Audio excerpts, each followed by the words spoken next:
So, I've got like two sets of questions here, Mm-hmm. but basically, the first round of questions is around I have leveled through a Realm Reborn. Mm-hmm. I am just about to embark off to find out the city states, so I have landed in Limsa Lominsa, and I have Okay. interacted with some pirates, which may or may not have significance later. Didn't at the time. Mm-hmm. So I'm hanging out with some pirates, and like all through Shadowbringers, I have been told that it doesn't matter if you feel like when you have are given like three dialogue choices, if they don't line up with you, it doesn't matter, you're playing as the Warrior of Light.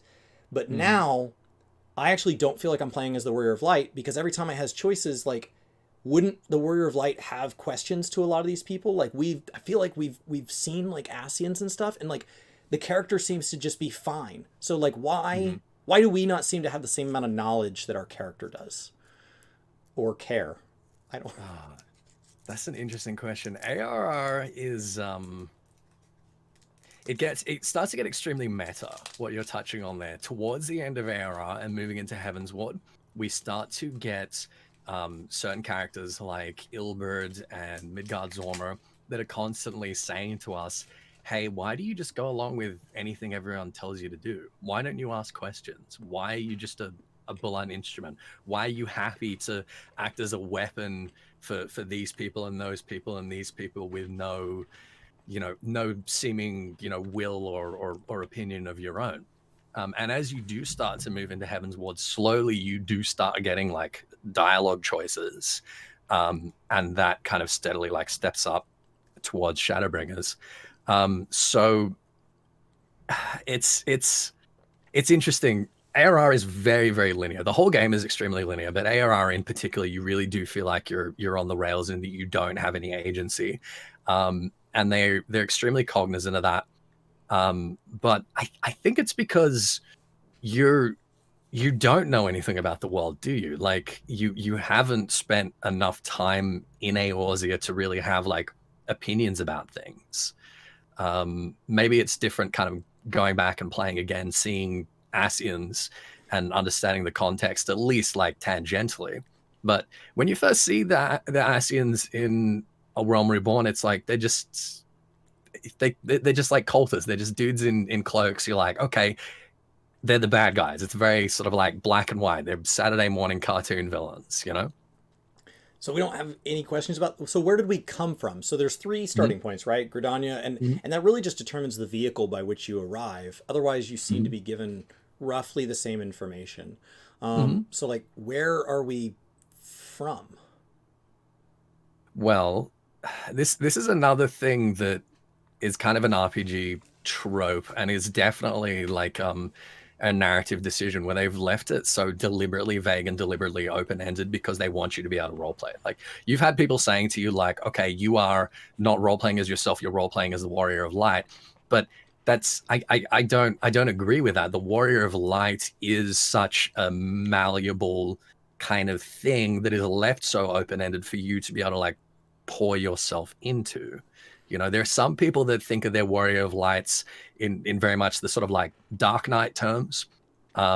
If you've done the Dark Knight quest, it's all about you kind of grappling with these emotions and kind of resenting what you've been asked to do and sort of trying to like overcome that. So I don't agree that there is like a character of the Warrior of Light. I really feel like from the beginning, where you come from, it's supposed to be up to you. It's supposed to be up to your discretion. It's supposed to be something that you perhaps start to get a feeling for as you progress. Like where does your character come from? There's a question for you, Chris. Where does your character come from? Where does your Warrior of Light come from? I don't know, and they're different races. So I Mm-hmm. have a female Makote as my main, and then a Mm-hmm. male Roth as my alt, and like they Okay. seem to have the same backstory as far as what's been fed to me, and there doesn't seem to Mm-hmm. be. I mean, I've done D&D in the past, and Mm-hmm. I've definitely touched on like a little bit of role play like in that way, and like I've watched TV shows and things like that where like when you watch like The Witcher, for example, you're immersed in this world and you're following one person as your kind of Hmm. main thing, as your anchor, but you feel almost like if you let your mind wander that you can look right and you can look left and there can be these other stories going on, and you have somewhere to base that off of. Here, I Hmm. really don't feel that. And maybe that's just because like maybe I just need to zoom out and realize 1.0 is just them trying to save a game. Maybe I don't need to read into it. But as the first MMORPG where I'm really trying to take this as the level of gravity that like I've been told I missed, I really Hmm. don't feel that. I really feel like I don't know. Like I really feel like I'm a bit lost. Like all this stuff makes sense because I know it makes sense later, but Hmm. actually like I'm still very I almost feel very like two personalities going through this right now. I'm Hmm. 100% still aware of the me that would skip the first cutscene. It's Hmm. still incredibly slow and like I'm liking it. The part of me that's done Shadowbringers is having a blast, but the part of me that's also trying to gauge like this is new information. I really feel like a lot of the best storytelling does leave things to imagination, but it's not an open void, right? It's not Eden where we're just dumped Yeah. into this deathscape. It's here's a Yeah. set of constraints. What do you build within those constraints? And I Hmm. don't feel I have any. I don't have any concrete set of bricks from which to build where I came from. No, no, you don't yet because they haven't built them yet for you. You're absolutely right that like most RPGs, even if the protagonist is like very uh what's the term for it where you're supposed to like pull yourself into it, or you're supposed to like project Immersion, yourself onto it. Yeah, maybe. I don't yeah, know. you understand what I mean. Yeah. Even in games where they try to do that, you're usually given something about your protagonists, right? They Right. usually do like some kind of character building, whereas 14 is quite unique that it doesn't really do that at all. It wants you to be far more reciprocative than most like RPGs style of storytelling. It's like we're not going to give you anything about your character and where your character's from. That is entirely up to you. And of course, when you're first coming in, well, you don't know anything about the world, so like it doesn't. You can't do that. You can't do that work yet. You have to do that like retroactively once you've played like 50 hours. Um, ARR is all about building the foundations. It's all about like starting over fresh, constructing this world, and as a result, I'm sure as you're finding it is very very slow and laborious and kind of thoughtful. And you can go out of your way and you can find side quests that do like a lot of interesting world building and stuff like that, but it still is like very kind of fundamental like ground level sort of stuff. um even after the ARR revamp, ARR is really really slow. Um and at the moment, I mean, as I'm sure everyone has been telling you, it requires you going back to like have a bit of faith and already have like the investment that'll sort of like carry you through to those ladder Sure. patches starting to move into Heaven's Ward. Yeah, I mean, I think like Y'shtola, for example, the first time we meet Mm-hmm. her, like there's just a Gobu, like this Mm-hmm. giant ridiculous thing. And as a player, it's the first time we've seen anything at a scale. It's the Mm-hmm. closest to, I guess, like ARR, like real combat that we've gotten. There's almost this Mm-hmm. encounter that appears, and it's substantial and it has weight. And afterwards, our character is almost brought down by this weight, and then we're shipped off into this other reality that hasn't really been explained to interact with Heidelin. And then Mm-hmm. afterwards, like the pirate guy is like, that was Jistola, and it's like, is she important? Like just from like a new player, like all that happened, and my character doesn't have a single question about what a Gobu is. Is like, Mm-hmm. yeah, there was this lady there. He's like, oh yeah, she does that, and then we just Mm-hmm. move on, and like So I have questions. let me I guess contrast that. In 1.0, the first like the whole entire like first chapter of 1.0, you are just tripping. You are literally like, when you have echo flashbacks, Yes, right? yeah, You see that a lot. So in 1.0, the whole first chapter is an echo flashback, and it is never ever ever explained as having been that. So then, okay, and in ARR, it is the storytelling is so deliberately elusive, and deliberately obtuse, because it wants you to be invested by having all of these questions, right? It wants you to feel like, who the hell is that? What is this? What just happened? And it wants that to motivate you, is kind of the way that I look at it. But it's for a lot of people, it's like, it's not enough. Making people feel confused isn't necessarily enough to like motivate them, right? Yeah, I mean, I think you want me to be confused, but confused with like a root, like with a base, right? Mm-hmm. So like World of Warcraft, for how obtuse all of its and almost non-existent its lore was for so many years, for the fact that there's been novels written on it, and there's lore experts, and you know they have Nobel 87, and like for the fact that there's this whole community that's kind of formed this narrative that may or may not make sense and may or may not be as good or whatever. I start in a starting zone. And so I start with a history and an identity as like a racial thing. And so then anything, Mm-hmm. right? Like, so the orcs have a place, the trolls have a place, and that's my Mm-hmm. starting point. And whether I disagree or agree with those values, I can say, oh, well, my character would rebel or like would rally against what the elders are teaching or whatever. Like, I have a Mm-hmm. starting point. And so then when something becomes vague, when something Mm-hmm. becomes, we're just going to give you a piece of it, and then we're going to have you just ask questions for what we now know is going to be years. We now know that some of Mm-hmm. these questions feel like they're not addressed until like these pirates. It's like, is no, that's it, that's the whole storyline. Like I just interact with these pirates that are interacting with these other people, and they're doing this, and then we just move on. It's like, well, no, you gotta wait a couple of expansions, and we're gonna loop back and grab that. Like, that's an immense amount of faith on something that didn't have like an initial construct. And so then Mm-hmm. my question pivots to, okay, well then it seems like obviously my construct is supposed to be the people I'm playing with. It is an Mm-hmm. MMO. While it is part Final Fantasy, part storied franchise, it is also very clear. Yoshi P's made it very clear in panels that he has basically written up a list of what makes an MMO. And when he was fixing 1.0 into 2.0, which 1.0 does seem like it was well intentioned, he said, okay, I'm going to take what's here and I'm going to overlay the set of what the market has deemed makes an MMO. And he Mm-hmm. drew heavily from the games of the time. So then I ask, like, how does that work story wise? Keep in mind, like, for all the MMOs I played, this is the first one I've taken Mm-hmm. narratively seriously. What what's the explanation for there being multiple warriors of light? What's the explanation for 8 mans, 4 mans, 24 mans? Like, I'm one of a kind in a group of other one of a kinds. Okay, is that a specific question? Yeah. What Okay, what happens when I so go into a dungeon and then I zoom out and all I'm right. back in story? Okay, it depends on the dungeon. It depends on the instance.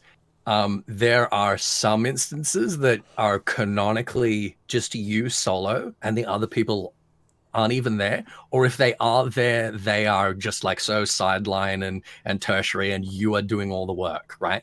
There are others where, particularly like early dungeons, where it's supposed to be other members of the Adventures Guild that you just sort of hook up with, or members of your free company. Like you remember Steps of Faith, where you fight Bishop, the giant dragon. Right. So that is basically the Ishgardians are being attacked. We go to the Eorzean Alliance, and they say, "Oh, we can't really help. We'll send a few people, but we don't have many." So we're like, "All right, we're just going to find everyone that we can. We're going to get some Crystal Braves. We're going to go to the free companies." So those are like canonically your free company members. And some instances like that.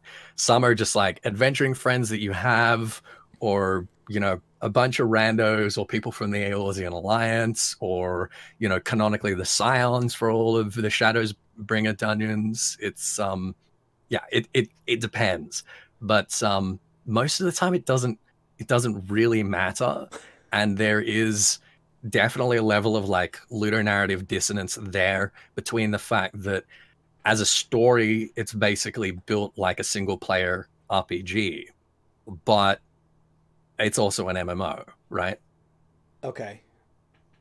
So you So have to this like put you that can't down enjoy to the game without narrative is also like inherently not true, because you're forced to partially enjoy the game without narrative. Like there's parts of it where yeah. you have to suspend that Yeah, disbelief. absolutely. Yes, there are absolutely like parts of the game where even if it's not like explicit ludonarrative dissonance, it's like we're gonna leave this open ended. we're not going to tell you why there are 7 other people here.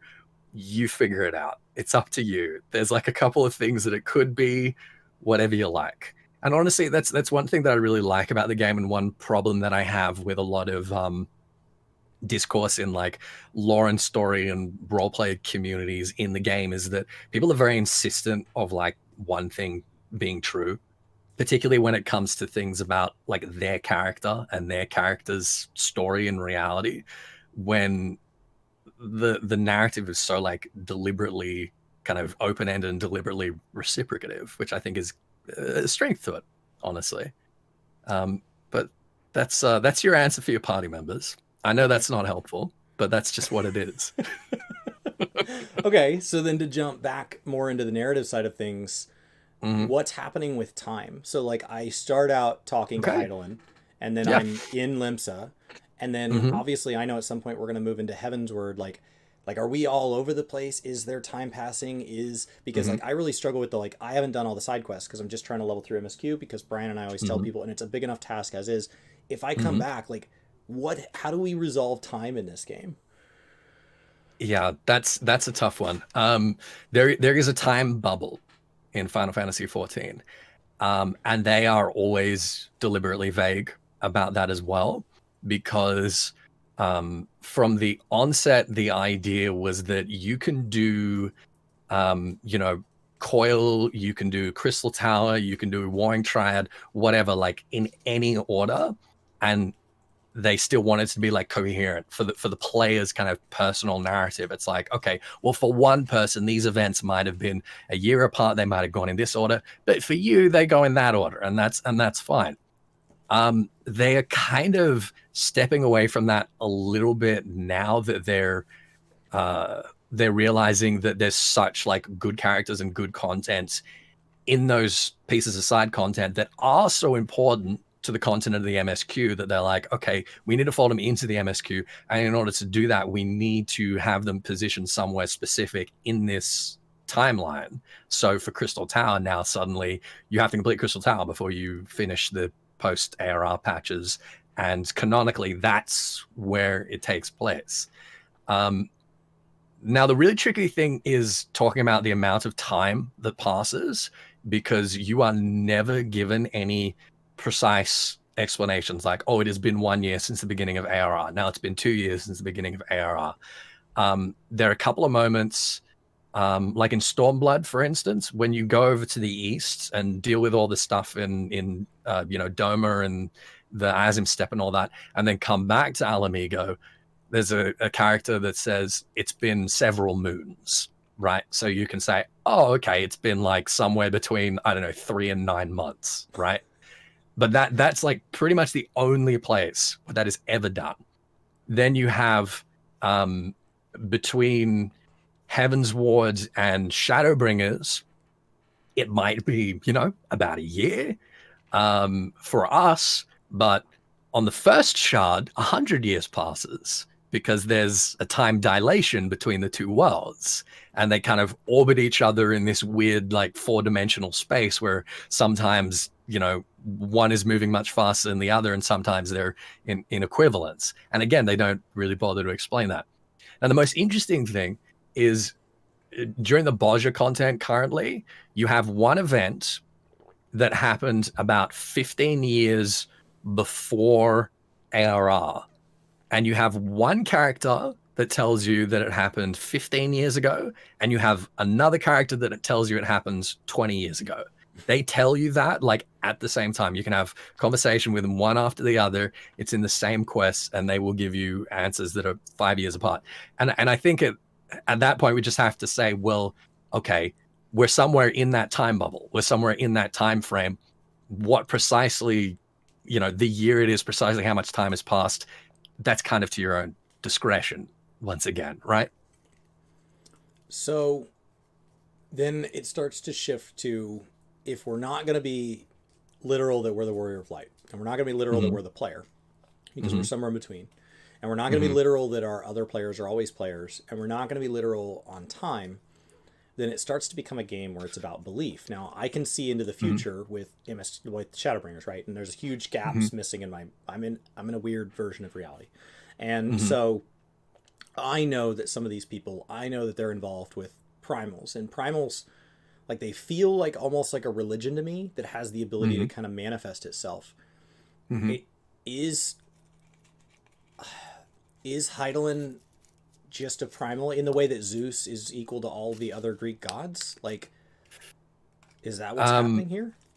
is Hydaelyn a primal? Yes. Is Hydaelyn just a primal? No. The primals that we fight, particularly the ones that we fight through ARR and Heaven's Ward, are basically like very, very simple, very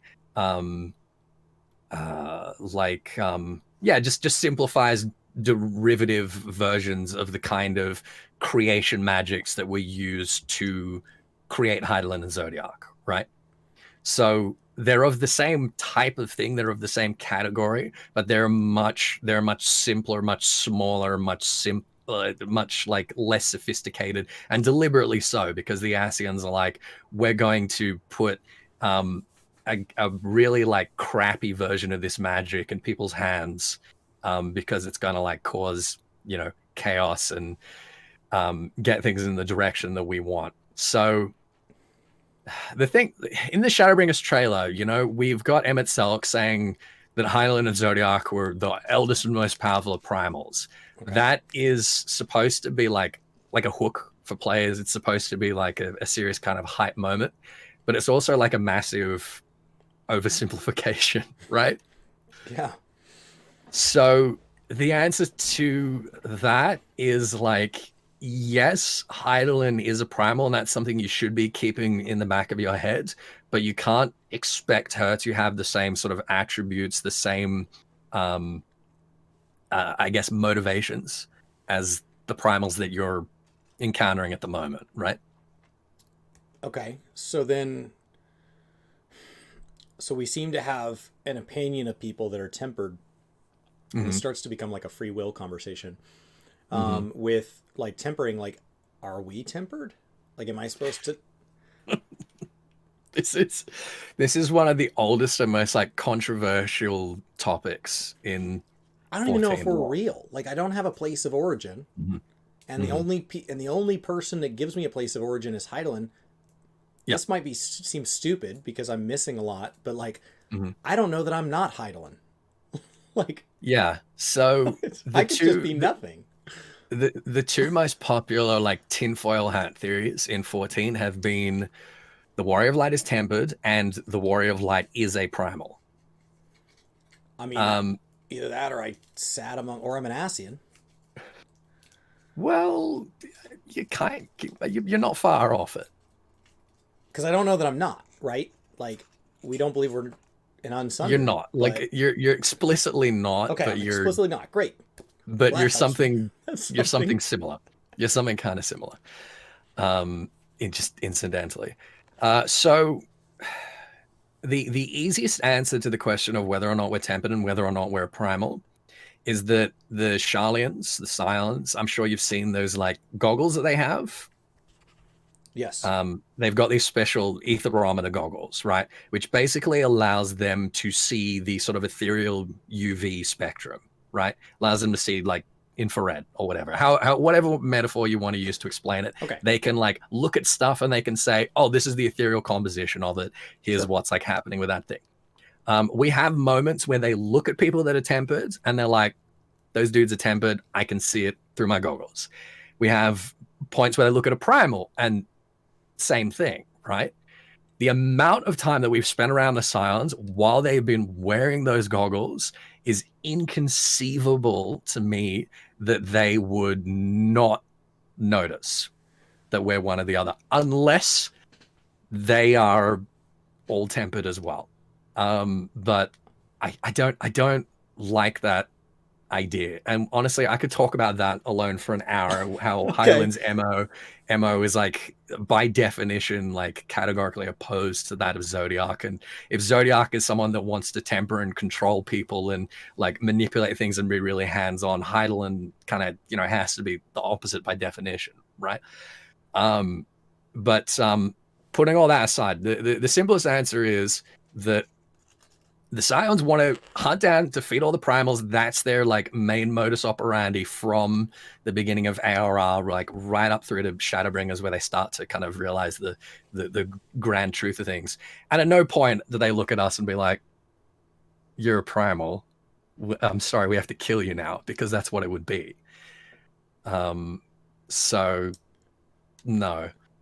Wouldn't it be possible they couldn't detect, like if basically what they're wearing is like a mass spectrometer, isn't it possible the Hydaelyn's just of a frequency they can't detect? No, because they can detect. Because the Sharlians have built an observatory. Okay. Do you remember the Anti-Tower? No. Okay, so the Anti-Tower is a dungeon in Heaven's Ward that's like an upside-down tower that goes into the Earth, right? Which was basically designed as an observatory by which they could study the live stream and study Hydaelyn. And they do that, and they know what that kind of stuff looks like. They're relatively familiar with that. Okay. So I don't think it would be an issue of recognition. So are Primals bound by shards? Or are all the Primals in all of the shards? Like what? This is where this starts to get in my head, because I'm learning like such basic foundational level things. And then I'm also in the first.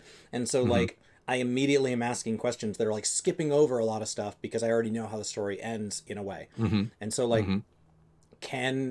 is it the same Titan if it appears there? And like, is Hydaelyn in both shards? Is she in like unsundered? Like I don't like I don't know how to simplify it down to vocabulary words that exist.